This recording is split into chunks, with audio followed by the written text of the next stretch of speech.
I finished it.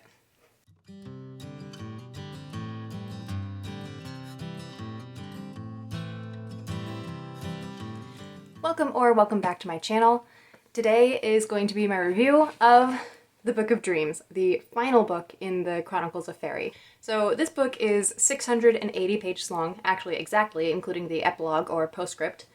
So I thought it was going to take me a very, very long time to get through, and granted, it has been 2 weeks since I started it, actually a little bit more, because I started it on January 30th and it is now February 16th. So it has taken me a while to read it, but I mean, I started a new job during that time and I only had a few days off when I could read, and we had family visit, and then my niece stayed with us for a while, so I mean, the time that I actually read this, I read it pretty quickly, and that's mostly because today all I have done is read the last 250 pages I read today, and that is a lot for me, honestly.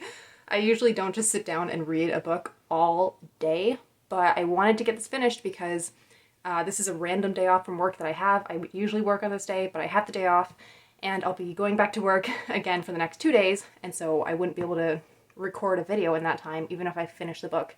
So I wanted to finish it today and record this video and then be able to move on to another book. But that being said, I didn't really like rushing through the last third of this book. I would have much rather just taken my time. Like if I had the next 2 days off, I definitely would have split up the reading and just enjoyed the last 250 pages of the book instead of trying to cram it all into one day.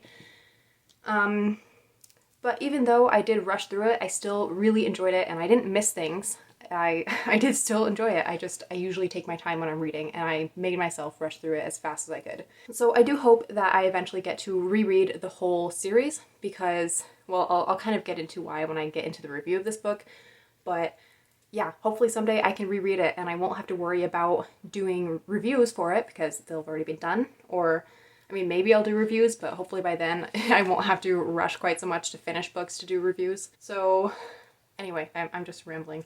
So I'm gonna get right into the positives of this book. I have a lot to say about this book. Like normally, I just have a small amount. This was for The Lightbearer's Daughter, but for the Book of Dreams, I have this whole page,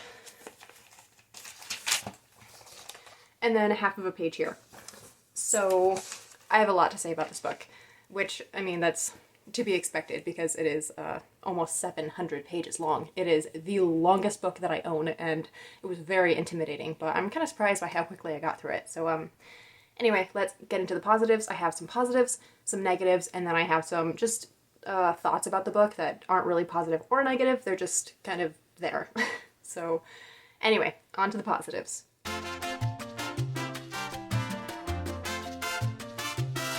So my first positive was the returning characters from the other books. That was so awesome.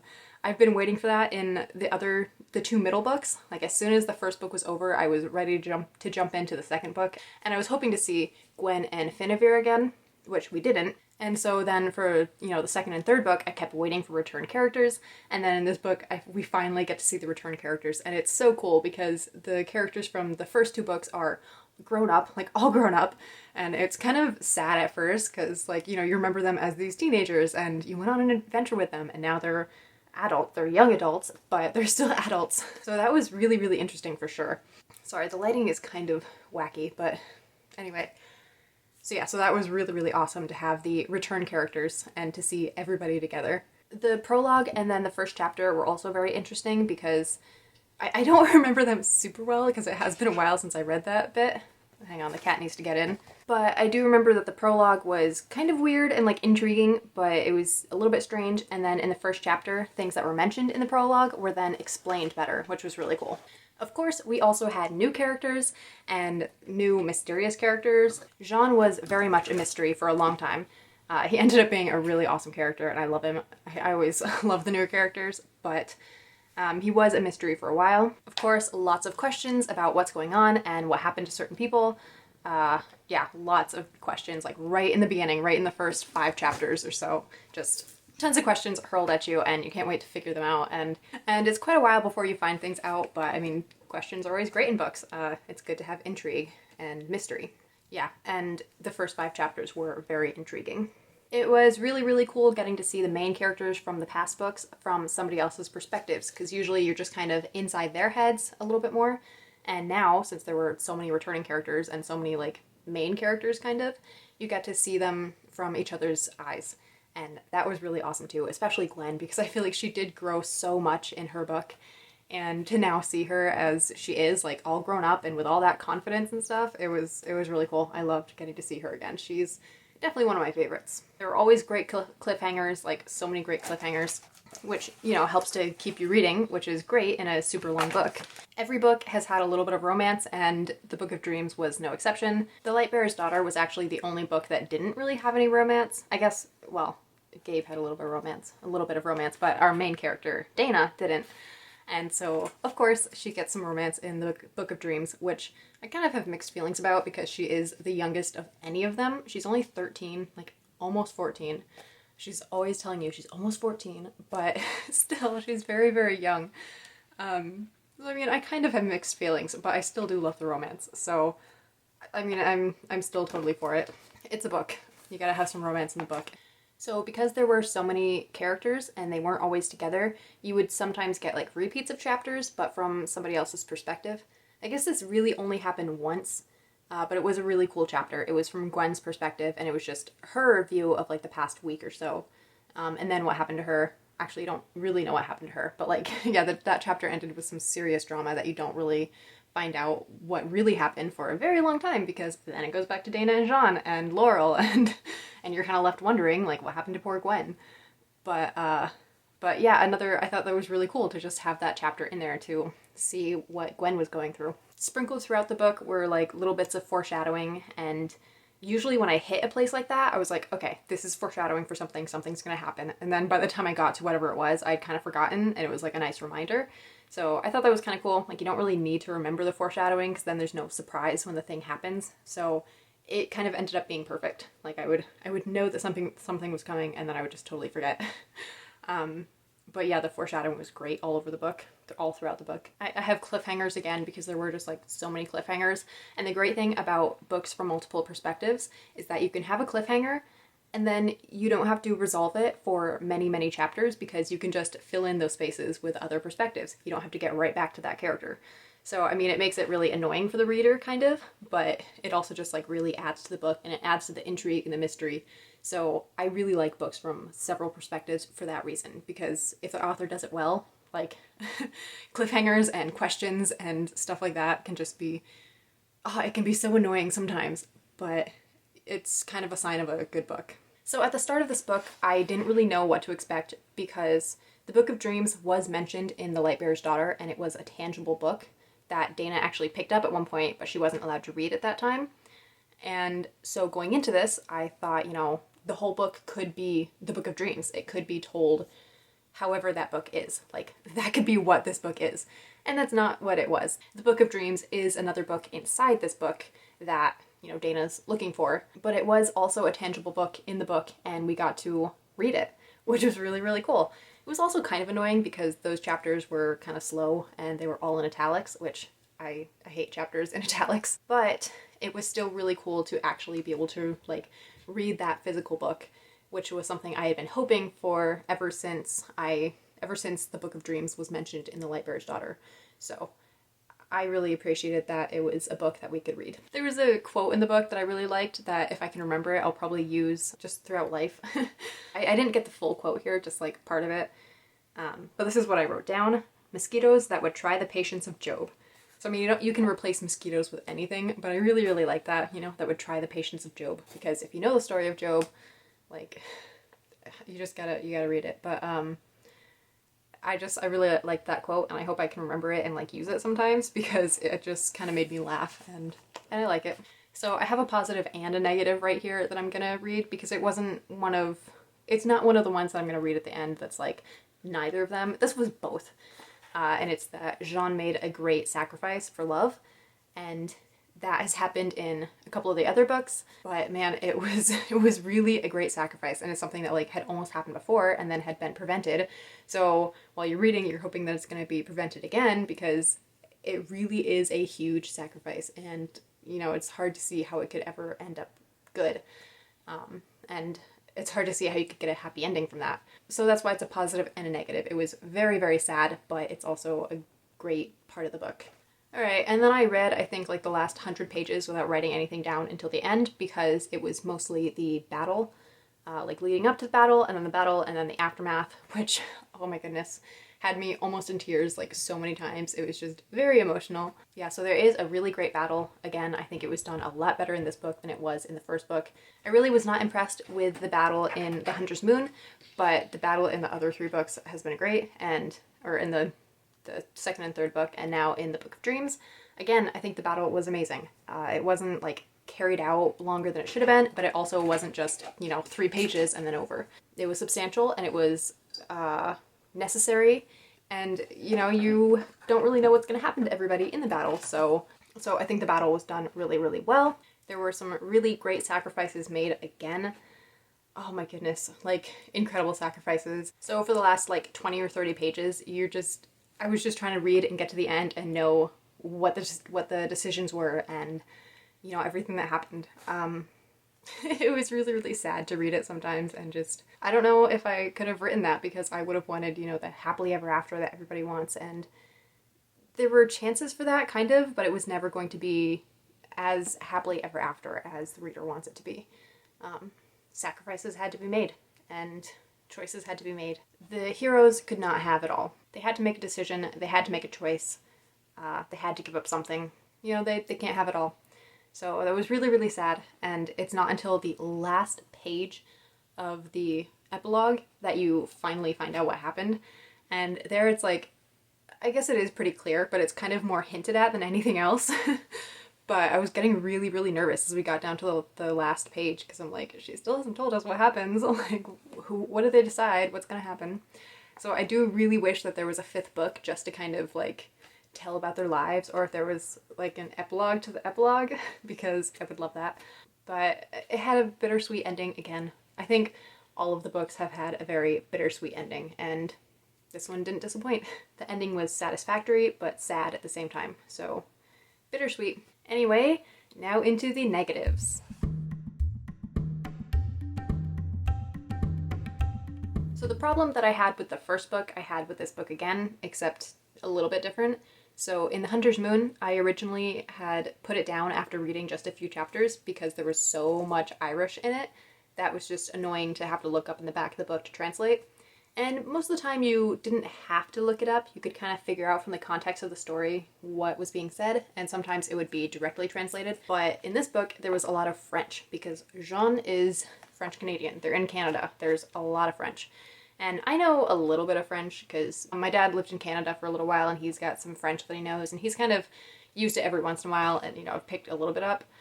But I'm definitely not fluent in French, like not even close. So sometimes there were just things that I didn't know what they were saying, and they weren't translated right away, and sometimes there wasn't, like you could kind of tell from the context, but I wanted to know exactly what was being said, but I didn't want to look it up either, so it was just kind of annoying. Again, I don't like other languages in books unless it's going to be directly translated right there or very plain what's being said. But I still do have enough of a knowledge of French to have been able to translate quite a bit of it. So I could translate quite a bit of it, or using the context, I could kind of tell what was being said. So I gave up on looking things up. Sometimes I would ask my dad because I didn't want to look in the back of the book. I was like, okay, what does this say? And he'd help me out. But that was a negative for me. Again, there was just too much French that wasn't directly translated. The Book of Dreams is the weirdest of the bunch. And that was a negative for me because there are a lot more spirits and beings and demons, and there's like a spirit boat and just a lot more of that stuff than I really wanted in the book. And the book is so long that it's kind of sprinkled throughout it, and it's not such a big deal, but it still was definitely more than I wanted in a book. Like, I would be fine without any of that spirit and demon stuff. So yeah, that was definitely a negative for me. It just came up way more often than I would have liked. But that's just, my opinion. I already said this, but there were more chapters in italics, and that was, of course, a negative. I don't like chapters that are fully in italics. Little portions of the book, maybe a page at most, that's fine. But when full chapters are in italics, it gets very tedious to read. But that's good to learn because I have a book that I was considering putting a lot of it, that I was considering changing a lot to italics. And now I know that that can annoy readers, so I'm gonna have to figure something else out for those chapters, but not italics. And that was really all I had for the negatives. Well, this one I didn't write down, but I don't think that O.R. Melling's writing is superb. It's okay, it really is. It's better than some writing that I've read. It's better than quite a few books that I've read, but she does have some grammatical things that are wrong. Like, she says all the more, which is not really grammatically correct, and variances of that. So she'll say all the more and all the better and just stuff like that, which to most people is probably okay. It's kind of like a colloquial, it's kind of like a colloquialism, or just like, I don't know, common speech, but it's not grammatically correct, and it's a little bit of a pet peeve. So that was pretty common in the book, and I didn't notice it in the other ones really. I don't know if she just didn't say those things as much, but so often in the Book of Dreams she uses phrases like that. And just little things like that, like little grammatical things that, okay, they're not quite right, but the writing was still pretty good overall. So those are all of my negatives. Now I will get into the ones that were neither positive nor negative. They were just things that I noticed and decided to jot down.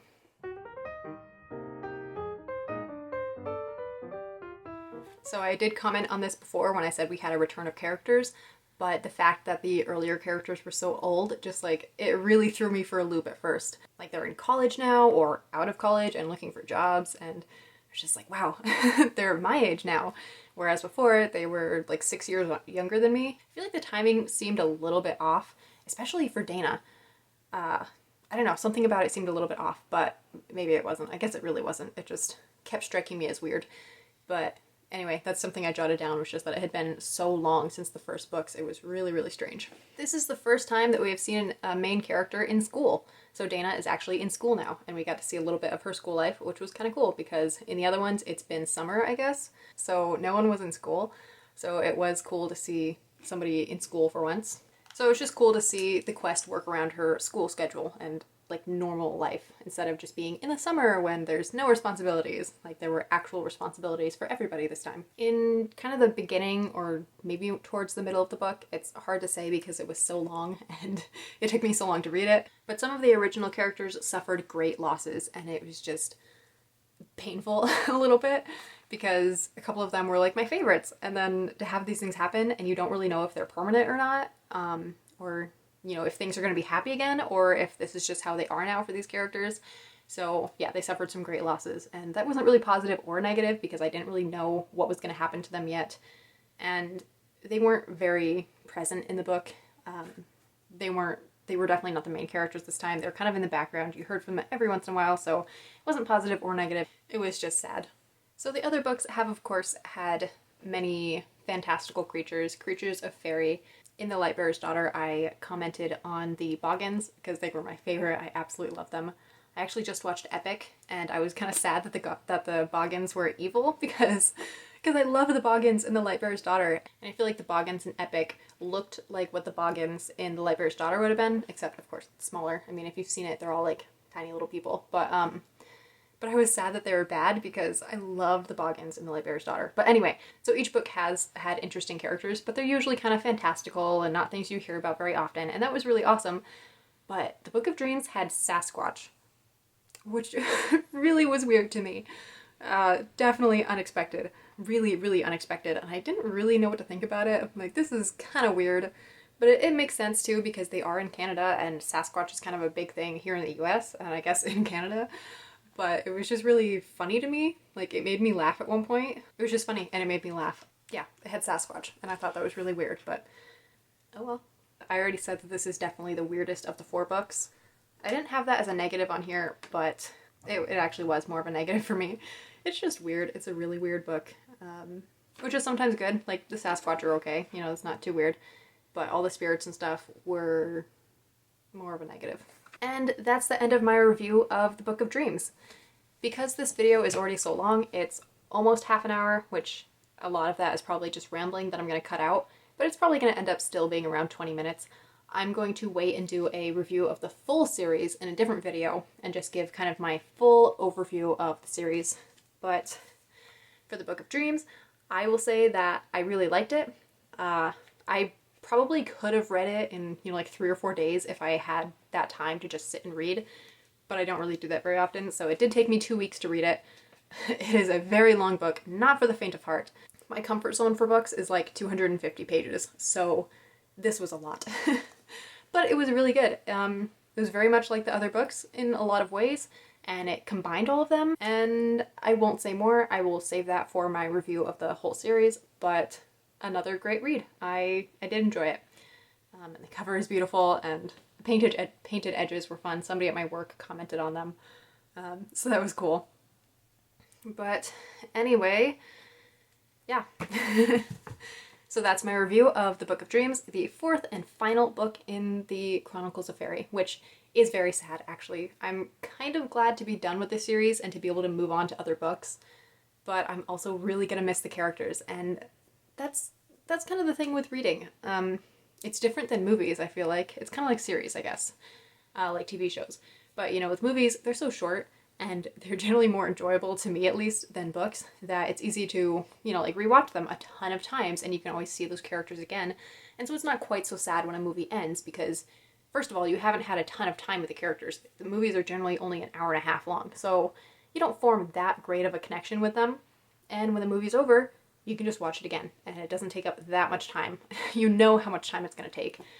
But with books, you have a lot longer to get to know the characters, especially if you're a slow reader like I am. I started The Hunter's Moon on December 13th, so it has been 2 months of just reading these books and getting to know these characters, and now it's over.